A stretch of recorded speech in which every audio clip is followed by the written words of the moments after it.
Assalamu alaikum rahmatullahi wa barakatuh, and welcome to the second segment of Finding Me on the ITV networks. With me today is Mohammed Desai, the coordinator of the Boycott, Divestment, Sanctions Campaign South Africa.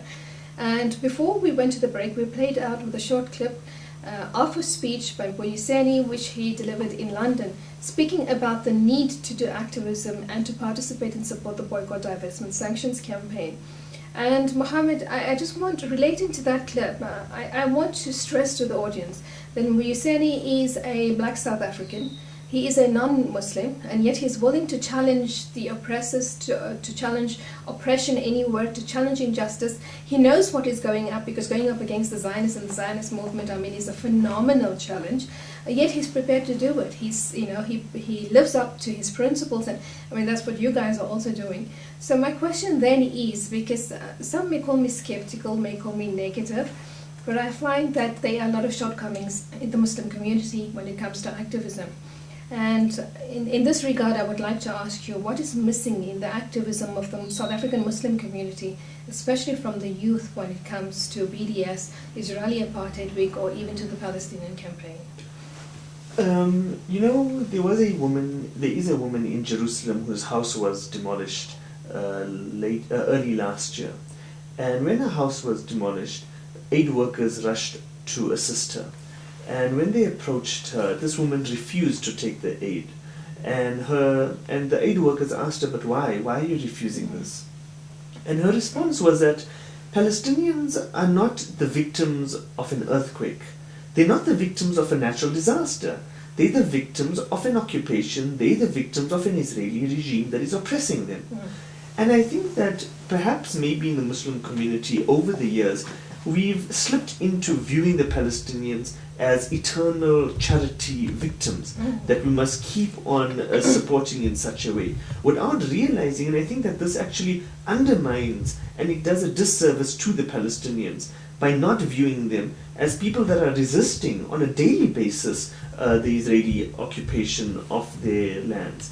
And so I think that this is one of the reasons why we see a lack of activism, both within the Muslim community in general, but also within the students and the younger generation in the Muslim community. However, Quraysha, I think that we are beginning to see changes. Okay. We see, for example, the MSA, the Muslim Students Association, this year, during Israeli Apartheid Week, in fact, that did a stunning and a sterling job in terms of promoting the Palestinian cause, but also actively backing it. But before you go there, I have to, again, that's the negative me coming out, that the Muslim students are not only those who are on the campuses on the MSA. There's a lot of Muslim students Muslim youth who do not go to university. So where is their participation? Where is their involvement? I mean, we have like 100 ulums and madaris here in South Africa. What are they doing? Do they contact BDS? Do they contact you? Say it's Israeli Apartheid Week. It's part of the education process. We need to inform, we need to educate, we need to learn. We have 500 maybe mosques in South Africa where youth attend the Jummah Salah. Is it a khutbah being made at the time of Israel? This is Israeli Apartheid Week. There's a conscious political agenda being driven here at the time of the Ijtima. Do they say, bring in some of your spokespeople, because these are related directly to who we are? I mean, last week I heard on CII where a journalist, and I don't know if she was a journalist, but she is an archaeologist or some person inside Al-Aqsa, and she said they brought in the settlers to come and pray inside of Aqsa. And the idea is now to actually get the Muslims out altogether and completely clean, not the Dome of the Rock, but to claim Aqsa, and they prayed inside of Aqsa. So, I mean, we need more than just MSA students. Now, are you getting that support? Look, I mean, you're pushing me, so I'll reveal something, and that is that a few years ago on one of the campuses, the MSA actually prevented the formation of a Palestine Solidarity organization, claiming that we don't want to cause issues between Jews and Muslims. And again, a wrong perception. Yes. Palestine Solidarity is not about Jews and Muslims. Yes. And I think that this was a wrong interpretation of the issue, and this was a disservice to the Palestinian Solidarity struggle on our campuses. And I think that what happened in this vacuum, I think that what we have seen, however, is organizations such as the South African Students' Congress, a predominantly non-Muslim organization. That's SASCO, right? We see, yes, SASCO, the Young Communist League, the YCL, the ANC Youth League on campuses that have actually taken on the Palestinian struggle. And the MSA is, to be honest with you, coming on board after these organizations have already adopted certain programs in solidarity and in support of the Palestinian struggle. However, I still do think that we are beginning to see a change within Muslim youth on our campuses and in our communities. However, we have a much longer way to go because there is a general resistance to politics in general and to political issues. I think that maybe in some ways the young Muslims of my generation were somewhat spoilt. Our parents did a lot in terms of getting us to universities, and when we got to universities, we didn't have, or we don't have, the kind of responsibilities that our parents had. We don't even have the consciousness. Absolutely, yes.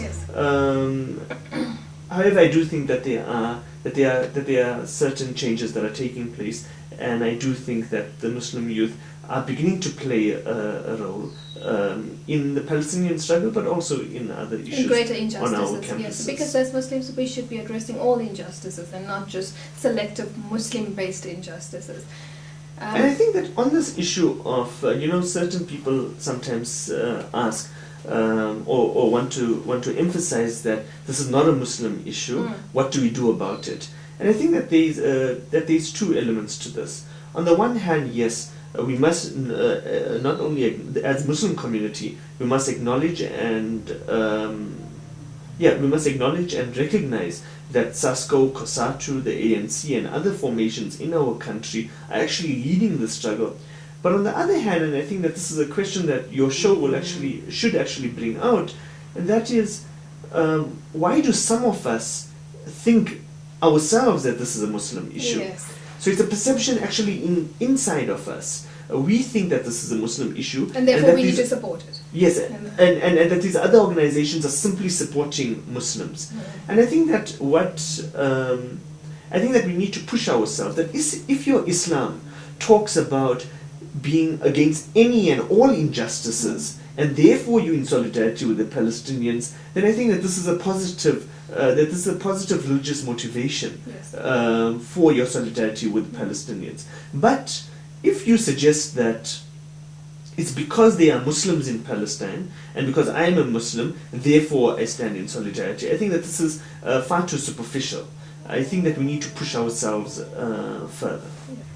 You spoke about the ANC Youth League, SACP, COSATU, SASCO, all of these organizations coming and carrying forward this flag of injustice and raising the issues.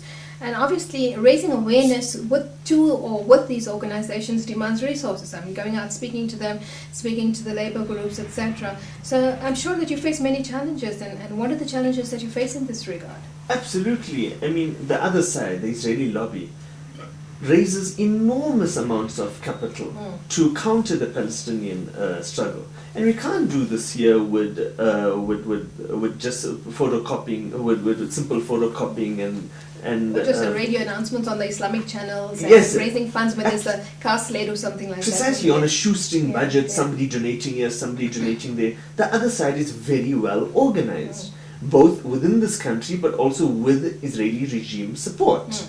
And the only way for us to be effective is to either match them on their level, and I really do think that our community in particular can not only match the kind of resources that are given to the Israeli lobby, but can also beat the kind of resources that are given.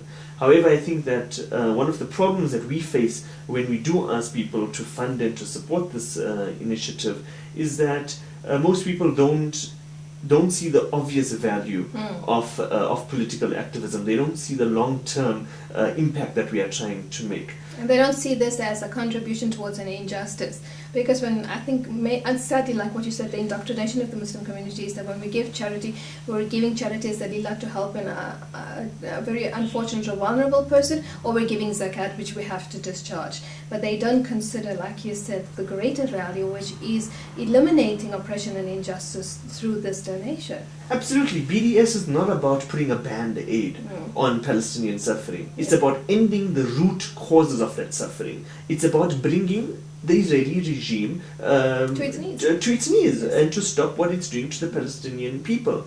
Now, this is not going to happen in a year or two. And the people that I work with are invested in this here for the long run. We're going to be seeing this campaign through, and we're going to be building this campaign. And really, Quraysha, we need the resources, particularly in this country, because South Africa is seen and is valued by so many other countries, and it's an inspiration and a motivation to see activities, events and actions taking place in our country. And I think, let's just make it clear, when you say we need resource, you need money. You need people to donate money to help you, to print the pamphlets, to run the DVDs, to go and do the workshops, to raise awareness, to make people aware that, you know what the Zionists are feeding you is totally different. This is what the real story is about. Then you show them the documentaries that have come out of Palestine or from Palestinian activists. You give them the literature to read. All of that costs money, right? We have protests almost on a weekly basis in different provinces around the country. We have screenings and seminars that take place on almost all our universities. All of this needs money. Yes. All of this needs funding. Okay, and so we need to go to a break, and when we come back, I think I'd just like to pick up a little bit more on that from what Bongani from the Kasata House spoke to me about it from the international desk, and I think it's important for the audience to know this. But we have to go to the break, and we'll take it further after the break.